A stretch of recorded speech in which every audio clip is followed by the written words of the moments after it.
If you do go on to enjoy today's video, please consider hitting the like button. It really does help the video out, even if I don't deserve it because I'm terrible at video games. And if you want to follow me on Twitter for absolutely no reason, the link for that is down below. If you do need any coins, head over to u7buystore.com. Use the code TVM at checkout for a discount. The link is in the description.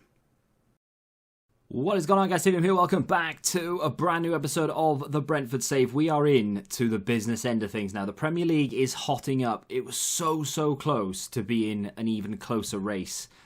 Liverpool played Leeds, and it was 2-2 until the 94th minute when Liverpool scored the winner. That would have put us within 6 points, and we play Liverpool in just a second. They also have to play Chelsea and Manchester City, and I believe they have to play Spurs before the end of the season as well. So it would have meant for a very turbulent time as far as a Liverpool fan is concerned, because you don't go into games against Man City, Chelsea, and think this is a foregone conclusion, even with as good as this Liverpool team is. So I've tried a different system because I feel like the team is good enough that we can rotate. And I feel like the team is good enough that we can tinker a little bit. Why fix which isn't broken? I agree. However, I did it against Watford and I did it against West Ham. And as you can see, we've won both games comfortably. West Ham, we should have scored more. We didn't. The goal that actually won the game, Jude Bellingham's goal, in the 69th minute. Let me look at the goal. Come on. This is, it's just out of nowhere. I think he gets a little bit bored and he thinks, do you know what? I'm just going to hit this, and bang, back of the net. It's such a good goal. We're going to take a look at it. I don't normally do this, but if we score bangers, we have to look at them. So Jude Bellingham on the edge of the area. You need to keep an eye on him. There he is. So he gets the ball back here from Palmer and just first time whack, top corner. Goalkeeper, I mean, let's be honest. If he knew Bellingham was about to shoot, maybe he would have had a chance. But it just comes out of nowhere. It doesn't take a touch. He just hits it. We, as you can see, had 23 shots, 10 on target, 1.78 XG, which is, of course, not as high as it should be with that many shots. The system is purely designed to take as many shots as possible. And I'll show you it in a second. This game, I won't show you any of the highlights from it because the goals weren't particularly very good. But as you can see, 29 shots, 13 on target, an XG of 4.62. It could easily have been 6 or 7. So, yeah, to be fair, they got unlucky on one or two occasions. Goalkeeper pulled off a blinder in the first couple of minutes. He saved some really good efforts. And then we just took control. We had a goal disallowed, which was marginal, but it was offside. But there we go. Going to the game against Liverpool, a fair few points behind, but it is doable. We are at the mercy of other teams, but if we beat Liverpool in the upcoming game, we have a chance. If we draw or lose, it's over. To be fair, it's probably mathematically over if we lose. But because they have to play quite a few difficult games, it is still possible for us to do this because Man City are going to be pushing as much as they possibly can. They're not playing for anything, but Man City have got such a good depth of squad that they're going to be going for it. Chelsea are trying to get fourth. So, yeah. Let me just have a double check to see if they do have to play Spurs or not. They don't have to play Spurs. They play Watford, which we obviously beat. I'm not expecting Watford to do anything. Chelsea is an FA Cup final at the end of the season, but before that, of course, they play them in the league and Man City. So this is where they could drop points. If they lose to Chelsea and they lose to Man City, that's 6 points. If we beat them, yeah, that's the only scenario. We need to win every game between now and the end of the season. So that's the Liverpool kits for those who were asking for them. I keep forgetting to show you. So the Liverpool kits look like that. That is obviously this season's in real life, but obviously, they are modded. If you've missed that episode, I downloaded some fantasy kits just to make it a little bit spicy. That is obviously a take on the 96 shirt, I think. And that, of course, like I said, late 80s. Let's go and have a little look at a couple. So Man City got some really nice ones. I go back to the brother shirts that they had in the mid-90s. Some really nice kits for Man City. They are still sponsored by the same teams that they're sponsored by, same brands that they're sponsored by in real life. As you can see, that's quite, they have this shirt this season anyway. It's obviously a throwback to that. Was it the 1990 or 89 shirt? but they have that anyway, so it's kind of similar. This, I think, is this season anyway, but they've got the sharp logo on the front, which is nice. Let's go down to Aston Villa. Again, I think this is late 90s, if I'm remembering correctly. I used to have the 90... was it 92, 93 Aston Villa shirt where it had like the lace-up thing? Actually, a really nice kit. I don't know why I had it, but I did. Newcastle's are quite decent. I think we've seen them before. West Ham, not sure what year that goes back to, but they're pretty decent. They're classic West Ham shirts, they are. Crystal Palace could be good. 98, I want to say. Like themed, kind of. I think that's kind of the era. Swansea have their actual shirt from this season because, of course, they're a championship team in real life. So when they've come up, they've just had their championship shirt. The Southampton shirts are nice. I like them. I think this Southampton shirt should have gone back to the 96 shirt because that was my favourite Southampton top. Anyway, little look at Leeds, which quite decent. I still look at Everton, actually. Feel sorry for Everton fans. To be fair, they don't look particularly very good. I'm not a massive fan of those. But anyway, let's get into the game. The biggest one of the day, of course, is Liverpool Brentford. This is a title decider, essentially. If Liverpool can get a point off us, it's done. So, yeah, that's going to be interesting. We are going to try that new system. So, this is the old... I say the old system. This is the system that I will be using against Bayern Munich, theoretically. Unless we absolutely smash Liverpool here, I will use this system.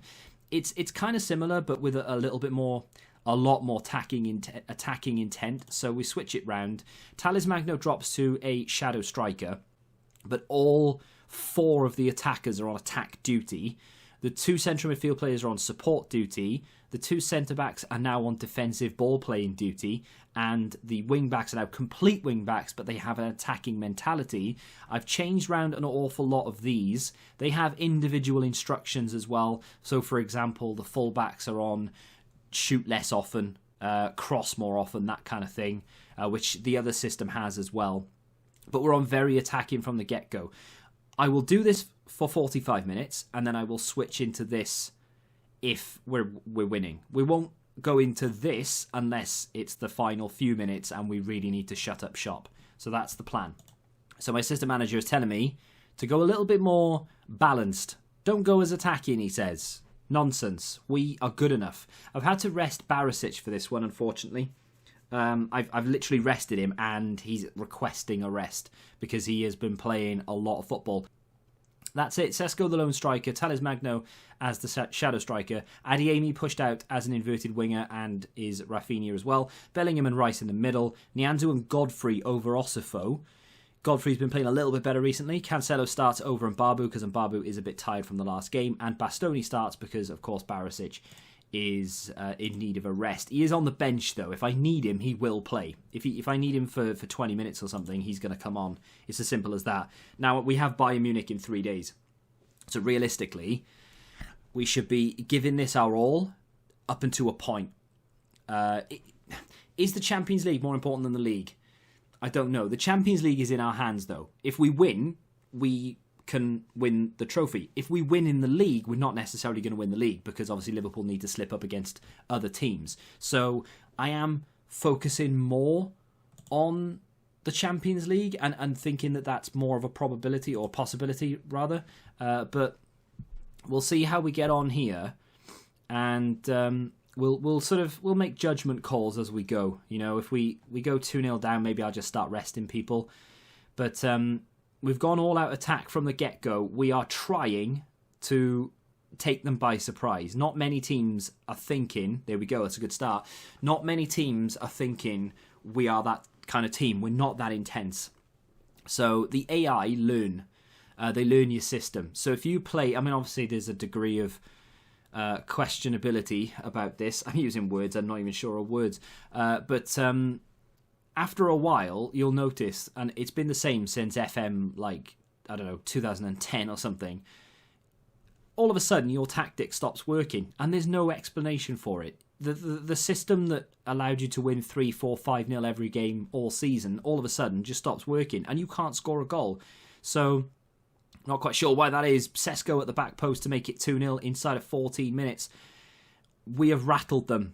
They just don't expect it. We are being I mean, we are taking Liverpool's gegenpress and we are using it against them. And that is something that I don't think Klopp anticipated. And they are struggling. To be fair, even if they lose this, they still have it in their own hands. So it's not the end of the world if they lose, as far as they're concerned. But it'll give us every single chance possible if we manage to actually pull this off. But in the second half, I will probably switch to our normal system. Not the defensive one, but our normal system. Just so we can ease off on the tackles a little bit. Because this system has get stuck in, tackle harder. We are intense. We're going for it, basically. And we need to try and calm down slightly. Mo Salah with a breakaway. They do have a man over. He's not particularly quick in the middle, whoever that is. We've managed to get everyone back now. They do have someone far post. Elliott arrives, and it's an easy save of Livakovic. That was a waste as far as Liverpool are concerned. I cannot believe we're 2-0 up inside 15 minutes. Tell Nianzou to mark Mo Salah. Go on then, I will. Got to be careful with stuff like that because it can draw people out of position. I had that problem against Monaco, but we'll see. We've got 3 yellow cards so far. I am used to playing get stuck in. It draws an awful lot of yellows. You do get players sent off, so we do need to keep an eye on that. They've not done too badly, to be fair. They've had more shots and shots on target than we have. They've had more possession, but the shots that they're having are not that great, as indicated by a lower XG. So the XG will go up if the opportunity and the chance that they've had is a good chance. So if you miss a one-on-one situation 6 yards out, that's a high XG chance. If you miss an open goal from a yard out, that is a huge XG chance, and it's the same for like a penalty and stuff like that. But so they must just be taking pot shots from the edge of the area and such. But we'll keep as is for just like 10 minutes, and then we'll switch into that sort of less intense system. If things become a little bit, squeaky bum time, maybe we'll go back into it. But we are going to have to start thinking about Bayern Munich in a minute, though. Mango on the edge. Use Magno, not Mango. Mango. Bellingham with an effort. Alisson makes a good save. It's going to be a corner. Rafinha is going to whip it in because Barisic, of course, is not there to take the corners. Adeyemi goes chasing. This is probably a dud highlight, if I'm honest. Yeah, it goes over the bar because the highlight was the Bellingham shot, but you never know. With this system as well, we soak up a lot of pressure and then we hit on the counter, so it looks like it's their highlight when they attack, but we manage to nick the ball and break away, and we're so fast at breaking now that we're so intense that we have about 5 or 6 players running forward. This could be their chance, though. Robertson in on goal, and he's just dragged it wide. He probably should have looked to play that across. We've started to give the ball away a little bit more and to concede a fair few chances here, though, so I'm not entirely happy. Oh, that was dodgy, but they've managed to get away with it. Robertson goes back to Alisson. We are pressing. Cristaldo nods it down. It's going to come to Livakovic, who smashes it up the field. He probably should have played it short. There was options. There were options. Ball play to Cristaldo. Ball through. And Bastoni's not quite as quick as Mo Salah. Here's Trent on the edge. Gives it to Rodrigo. Back to Trent. Back to Rodrigo. Rodrigo is Rodri, by the way. Cristaldo with an effort, and that is emphatic. They're going to look at it for some reason. Why would you look at it, though? Surely that is a legitimate goal. Cristaldo's gone and got the ball. Yeah, I don't understand what the hell they looked at there. There must have been some sort of... I've got no idea what they would have looked at. Is it... What are you looking at if he's offside? He's like 5 yards onside. That's shocking. They're not even going to show me what they were looking at because it was legitimately nothing to look at. We have a corner. A goal here would settle my nerves. Ball into Nianzou. It's over the bar. I've tweaked our corner setup slightly because the near post was being attacked by Rafinha, who doesn't know what a header is. So we've got Nianzou on near post corners now, which is hopefully going to help. We could actually have scored 1 or 2 more goals in this game had we done that from the beginning, but I just completely forgot that was a thing. Thales Magno is going to be pushed out wide. Diaz comes on. Adeyemi has gone off. Bellingham has gone off. And Sesko has gone off. So Firmino is going to come on for 35 minutes or so. It's a good sub to have. Diaz is quite good from that shadow striker role. He got an assist in the last game. And Kondogbia is good enough to be playing in there, but obviously Bellingham is going to be a huge loss considering he's been playing very well. Sesko's been playing very well, and Adeyemi has done reasonably well as well. We're taking off the best players. It's not what I want to do, but because we have Bayern Munich to contest in 3 days' time, I have to think about it, regardless of whether this could be a league-winning game. It's so, like, perplexing. I don't really know what to do. Should I have kept everyone on and just gone for the win? But then we want to try and... Oh, my days. We want to try and beat Bayern Munich. So, it's... Yeah, don't really know what to say. I'm going to stick to this system, though. I was going to switch into the other one, but we might as well stick with it. It's been working so far. I say that, we're about to concede here. I can feel it in my bones. Cristaldo with a free kick, and it's just wide. Or over, or both. 20 minutes left. They are pressing. They are shooting. They have a higher XG. They are playing relatively well. They've gone even further in front with their XG. They are pummeling our goal right now. But, dare I say, I don't want to move. I do not want to move. Oh, should I have changed something? I was like, I froze. I was like, do you know what? If we stick to what we're doing, it's working. If they score here, it is such a Liverpool thing to do. Jones out on that left-hand side. Ball played in and cleared, but to nobody, because for some reason we've gone into a shell. I've not changed anything defensively, and that is offside, in my opinion. I will wait to find out what the referee makes of it, though. We're not really protesting that much, if I'm honest. It looked offside to me, but I would say that. Well, shit.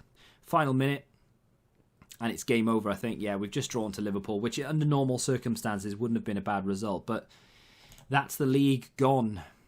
I don't know whether it's mathematical, but in my opinion, it's done. So we are... So that we're 8 points adrift. Mathematically, we can still win it, but they would need to lose every single game they play. And I think they've only lost like 2 all season. So this is the moment of truth. We're about to have a little look at our lineup to go into the game against Bayern Munich, but I haven't looked to see what the fitness levels are like. I've tried to rest them for the entire time because there was only 2 days between the games. Whew, they're fit. I like it. So... They've not done any prep. They've not done any training, which is probably not a good thing. But they had 2 full days of rest. So, Barisic can come back in. I did say I wasn't going to use this system. Screw it. We're going to use this system for this game. Are we away? We are away. Might not be a good idea to use this system when you're away from home, but I'm going to. Thales Magno, he remains some way short of full fitness. I think it's just a guideline. We're gonna go with it. Do I start Osifo instead of Godfrey? That's a question. Probably not, to be fair. I might do defending role for Declan Rice just to try and stop them progressing through the middle. But I am going to use this system. The reason why is because Liverpool are arguably the best team in Europe. And we just drew with them 2-2. And had I been a little bit more aware and sensible, we could have shut up shop and actually won that game. So, yeah. Barisic comes in, better player. Actually, in the running for Player of the Year in the Premier League. Outrageous. They still have Thomas Muller, who must be about 43 by now. Serge Gnabry, Musiala, of course, is, I think, one of their youth players. Leroy Sané, Sabitzer still there. Goretzka, Alphonso Davies, Tapsoba, Milenkovic, who I've no idea who he is, and Kimmich, with Nubel in goal. No Manuel Neuer. Now, Manuel Neuer goes on in this game, under most circumstances anyway, to play into his 40s. I think he's around 38 at this stage, 25, something like that. But he's not in the team. They have lost 2 of their last 5, which is slightly encouraging, knowing that they can actually lose games. We have only drawn 1 of our last 5, and we've actually won the game before that as well. So we've actually won 5 of our last 6. Not with this system, granted, but let's see if it works away from home. Why I would play this system against Bayern Munich away from home is far beyond any logical thinking. But hey, we'll give it a go. Barisic with a free kick. He's quite far out. Oof, it's the top of the crossbar and it goes out for a goal kick. I have something in my eye. PSG and Man United play this at the other semi-final, by the way. I think it finished 1-1 PSG Feyenoord in the second leg. They were already 6-0 up. So they won that 7-1, and Leipzig beat Man United 2-0, but they were already 3-0 down, so it finished 3-2. So we will play either one of those if we can overcome Bayern Munich, which at the moment I think we are playing reasonably well. Godfrey has just smashed that into nowhere. As has their goalkeeper. It's a bit messy at the moment. Alphonso Davies with a little flick, completely unnecessary, but he got away with it. Nubel plays it forward, smashes it forward again. It's just hit and hope at the moment from both teams. Is Godfrey, Bellingham in the middle, back to the keeper, the defender. He is Barisic, plays a good ball through to Thales Magno. Took too long. Took far too long to make a decision as to what he wanted to do. He could have squared it. He could have tried to round the keeper. He could have just hit it first time.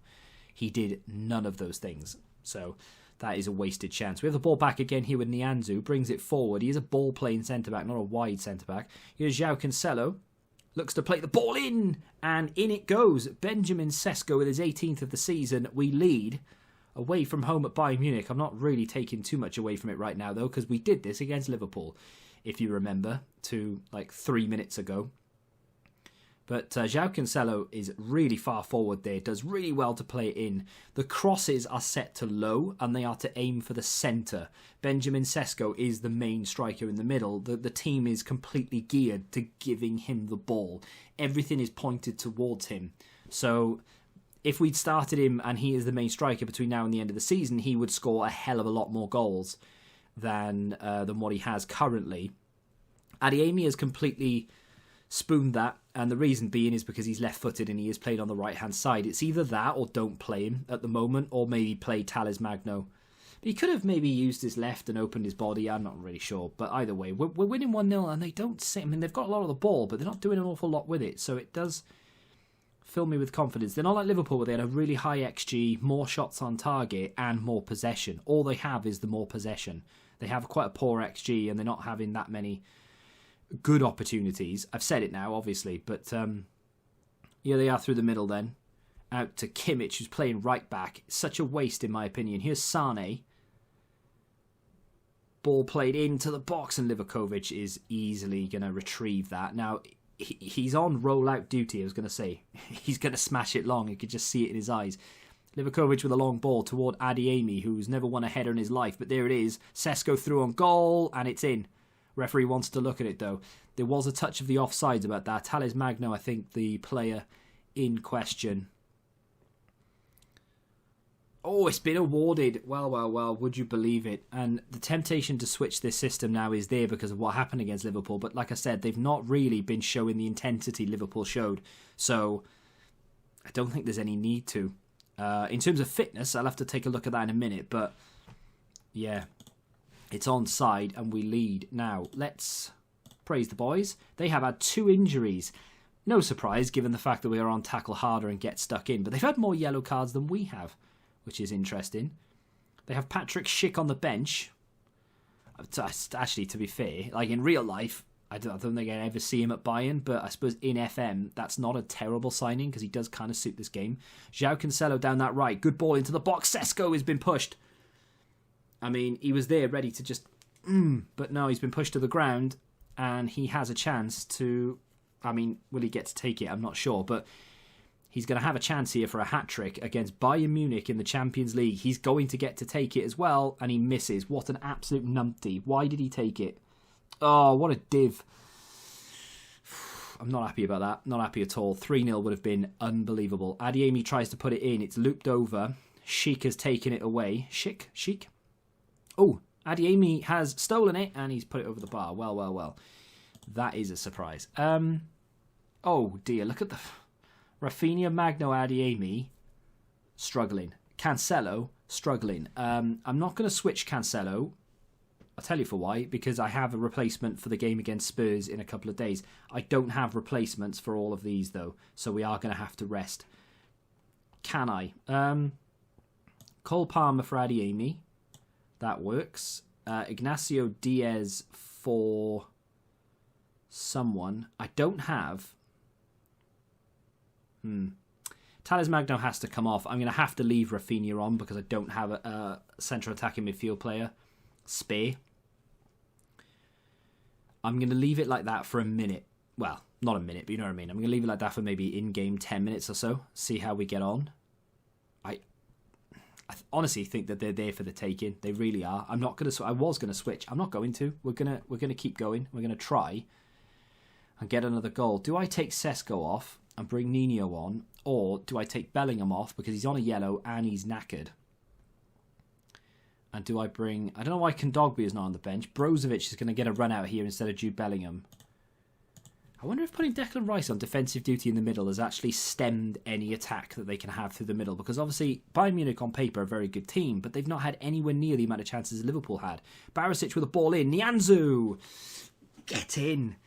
That is a massive goal, because that means that they need to score 4 at our place in order to go through here, 3 to force it to extra time. And it's not like we're not going to give them a game. Oh, I tell you what, this could be it, you know. We could be going into the final. Oh, too soon. There's 90 minutes plus whatever's left in this game to play yet. We can't be that excited. I'm not going to bother telling Barisic to mark Gnabry because the game's finished. We've just beaten Bayern Munich in their own gaff 3-0. Turn into Danny Dyer there. Well, before we head off today, we can have a look. Burnley have officially been relegated, but more importantly, as far as we're concerned, Liverpool just dropped points against Chelsea. It finished 1-1, which means we are 9 points adrift. Unfortunately, their goal difference is so far superior, we have no chance. So we cannot... I mean, mathematically we can, but we need to win every game like 9-0. And they would need to lose every game by 3-4-0, something stupid. But, I mean, it's not that far, but that's kind of what we need to... We would need to be winning 6 or 7-0 for the rest of the season, for like the last 3 games. And then they would need to lose considerable amount as well. It's not going to happen, basically. So, I think we're going to have to try and just win the next 2 games and finish second, which is absolutely fine. Honestly, it was a long shot anyway. Had we beaten Liverpool, we would still be in contention, but it is what it is. The Champions League is now my sole focus. PSG have just beaten Man United 2-1. Marcus Rashford scoring against his old club. We have Tottenham to contest in just a second, which now doesn't really mean an awful lot other than I want to finish second. But because we play Swansea, no disrespect to Swansea, but they are 16th. I'm pretty sure they're clear. They're not really playing for anything. And we play Leicester, who have not had the best of seasons. We should be fine to finish second. I'm going to focus everything I have on that Bayern Munich game, and then hopefully, in the next episode, you'll see us in the final. Just before we leave, actually, finances. They've set the budgets already. We've been given just shy of $3 million a week in wages, which is astronomical. And we've been given $54 million to spend in the window, despite the club only having $20 million in the bank. Yeah. I have a feeling, and I say this every transfer window, but I really do have a feeling now, especially when you look at all those wanted signs, we are going to struggle to hold on to our players going into the next season. I feel like I think Firmino's wanted as well. I just feel like we are going to struggle to hold on to any of them, even though we are a Champions League team who are competing for the title. We have gone further than, well, technically speaking, we are as far as Man United, but we've challenged for the title, albeit loosely, and we've got to a Champions League semi-final, possibly final, and we got to an FA Cup final, semi-final, quarter-final. We got quite far in the FA Cup. We're a good team, very good team. We don't have the reputation that other teams have. So if Liverpool come in for Adeyemi, because every single playing staff member of Liverpool has said that Adeyemi should join them, which is very irritating. The press go on about it every week. I think we're going to struggle to hold on to a few players. But we'll see what happens. We do have a few games to contest first, but if you have enjoyed that, do me a favour and hit the like button, subscribe to the channel if you're new, and until the next time, goodbye.